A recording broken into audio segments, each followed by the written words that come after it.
Hello friends lining మనం attach చేస్తున్నాం.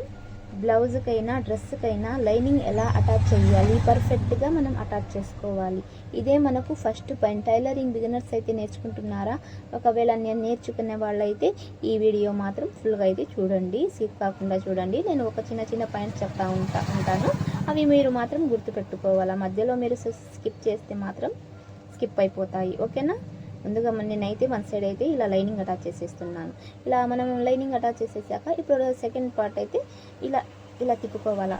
ఇలా తిప్పుకున్నాకే మనం లైనింగ్ అటాచ్ చేయాలా. చాలామందికి లైనింగ్ అటాచ్ చేస్తాను కానీ వాళ్ళకి ఫ్రిల్స్ వచ్చేస్తాయి. ఒరిజినల్ పీస్ ఏమో లూజ్గా వచ్చేస్తూ ఉంటుంది బయటకి.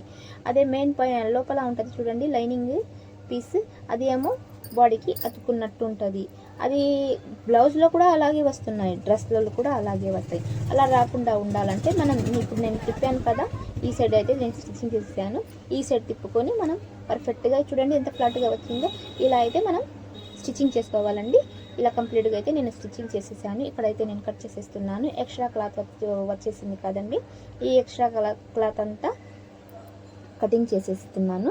ఇంకో విషయం, ఇంకో టిప్ కూడా చెప్తున్నాను. సెకండ్ టిప్ ఏమిటంటే, ఇలాంటి పల్స క్లాత్లో మాత్రం మనం ఏం చేయాలంటే చూడండి, కొంచెం డల్ క్లాత్ ఉంటే మాత్రం మనం నెక్ స్టిచ్చింగ్ చేస్తాం చూడండి.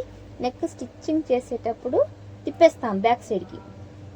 దానికి క్యాన్వాస్ కూడా మనం వేసుకోము. ఇప్పుడు చూడండి, ఇది పల్స క్లాత్ ఉంది కదండి, కొంచెం డల్గా లేదు కదా. అయితే ఇలాంటి ఇప్పుడు న్యూ మోడల్స్ అండి ఇలాంటి క్లాత్ రావడం. ఇక్కడ నేను డాట్స్ పెట్టున్నాను, మార్జింగ్ వేసి ఉన్నాను కదా. ఐ సైడ్కి అయితే మనం మార్జింగ్ పెట్టుకోవాలా. ఒక్క నిమిషం అండి చెప్తాను. చూడండి ఈ నెక్ చూడండి, నెక్ గురించి ఈరోజు నేను మాట్లాడేది సెకండ్ టిప్ చెప్పాను కదా. ఇలా రావాలండి నెక్. చూడండి నేను ఏ షేప్లో డ్రాయింగ్ చేసి కట్ చేసి స్టిచ్చింగ్ చేశానో ఆ షేప్లోకి వచ్చేసింది. మనం కూడా ఇలాగే షేప్స్ రావాలన్నా, అందంగా కనిపించాలన్నా, క్లాత్ ఎలా ఉన్నా పర్వాలేదండి, మనకు స్టిచ్చింగ్ బాగుండాలండి. ఓకేనా? ఇది చూడండి, ఈ క్లాత్ చూడండి ఎంత పలసంగా ఉందో. అలా అని చాలామంది ఏం చేస్తారంటే బ్యాక్ సైడ్కి లోపలికి తిప్పేస్తారు. అలా తిప్పేటప్పుడు ఈ ఫినిషింగ్ రాదండి, 100% రాదు. మీరు ఇలా క్యాన్వాస్ పెట్టాలా ముందు. మనం ఇలా క్యాన్వాస్ పెట్టి ఇలా చూడండి ఎంత నీట్గా మనం స్టిచ్చింగ్ చేసామో. మీరు కూడా అలా స్టిచ్చింగ్ చేయండి, తప్పకుండా వస్తుందండి.